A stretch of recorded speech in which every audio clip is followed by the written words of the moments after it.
Hi there. So my name is Jenna Corelli and I am a fitness and nutrition expert. I'm a business coach and also a mom to a little girl.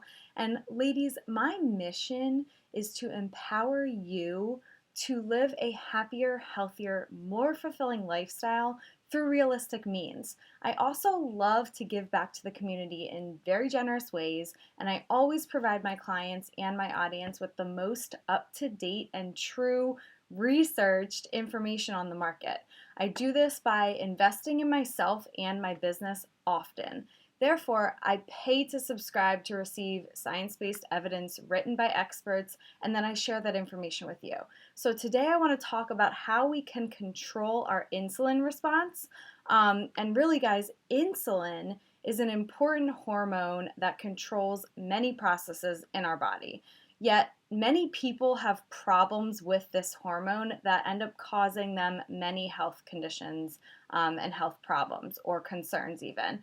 This is because sometimes our cells just simply stop responding to insulin like they're supposed to. So, the term that describes this response when our cells stop responding to insulin like they're supposed to is called insulin resistance. You may have heard that, and it's actually very common. So, it's nothing to be too fearful about. It's common in the world. And the good news is that insulin resistance can be improved just by making some lifestyle changes. And that's what we focus on here in the Fat Loss Accelerator group. So I'm going to get into a lot of details about insulin and insulin response, and I just want you to listen and then maybe come back and review the video a second time to take notes if you need to, because then it'll register a little bit better. So although insulin is mainly about blood sugar management, you may already know that, but it does also affect fat and also protein metabolism within our body. So for example, when we eat a meal that contains carbohydrates, the amount of blood sugar in the bloodstream in our bodies increases when we eat a meal that contains carbohydrates. This is then sensed by the cells in our pancreas, which then release insulin into our blood.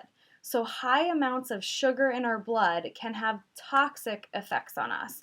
And sugar in the form of simple carbohydrates, that's what it is. Sugar is a carbohydrate, and it's a simple carbohydrate. So high amounts of this sugar in our blood can have toxic effects to our body internally, and you may not even recognize them at first.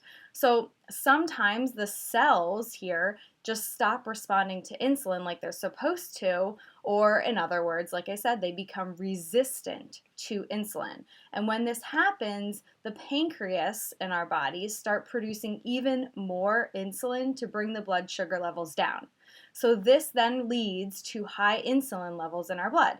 If this happens for a very long period of time, eventually the pancreas may not be able to keep up anymore with the cells in the pancreas, and then those cells become damaged. So this ends up leading to decreased insulin production. So now there are low amounts of insulin and cells that don't respond to the insulin level, the insulin that's available. So you not only have a low amount of insulin, but you also have your cells that are not responding to the very little insulin that is available in your body. So this, as you can imagine, can lead to skyrocketing blood sugar levels.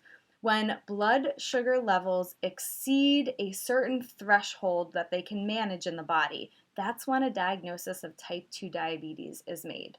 So in fact, this explanation is just a simplified version of how type 2 diabetes develops. And insulin resistance is really the main cause of type 2 diabetes, which nearly affects about 9% of people worldwide. So it's a real issue. And it's also a hallmark of metabolic syndrome, if you've heard of metabolic syndrome before. And symptoms of metabolic syndrome are high blood triglycerides, low HDL cholesterol levels, elevated blood sugar, elevated blood pressure, belly fat, high blood sugar as well. And then insulin resistance is also linked to heart disease and then a host of other health problems as well. So it is important, though, to understand that insulin resistance and insulin sensitivity, they're two separate things. So if you're insulin resistant, then you have low insulin sensitivity, which is a bad thing. If you are insulin sensitive, then you have low insulin resistance, which is a good thing. The main cause of insulin resistance, the main causes of insulin resistance may be overeating, and increased body fat, especially in the stomach area. Other factors could be your sugar intake, your internal inflammation in the body, physical inactivity, and even genetics, unfortunately. So, if you do believe that you may be insulin resistant, please just talk to your doctor. There are several ways that your doctor can determine whether you are insulin resistant or not. So, if it's a concern to you, please go to your doctor. There are ways that you can reduce insulin resistance and improve insulin sensitivity as well. You can actually The good news is you can actually completely reverse insulin resistance by just changing your lifestyle, which is something that we focus on in the Fat Loss Accelerator program. So, 11 things that you can do to change your lifestyle, and these are reminders, but it's always important to be reminded. Exercise, lose belly fat, stop smoking.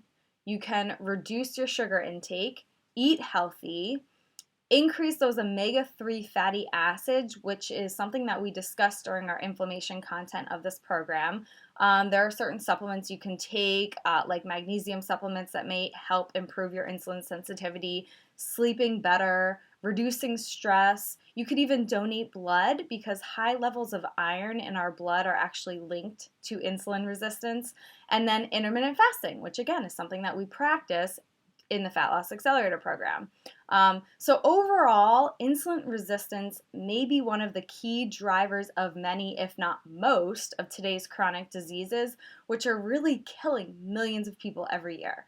The good news is that it can be significantly improved with simple life measures such as losing fat, eating healthy food, and exercising. And again, all of these things are our main focus with the Fat Loss Accelerator. So, being in this Fat Loss Accelerator program and focusing on preventing insulin resistance may be the single most powerful thing that you do right now for yourself to live a longer, healthier, and happier life. And for that reason, that is why I have brought this information to you today, because my mission is to empower you to live a happier, healthier, more fulfilling lifestyle through realistic means. So no ultra restrictive dieting methods. I also love giving back to the community and I love doing my research, and any questions that you ever have, I want you to reach out to me. info@jennacrelli.com. You can find me online at my website, jennacrelli.com, as well. I'm an open book, so we can chat about anything. If I don't know the answers, I will reach out to my network of influencers and find the answer for you. Have a wonderful day.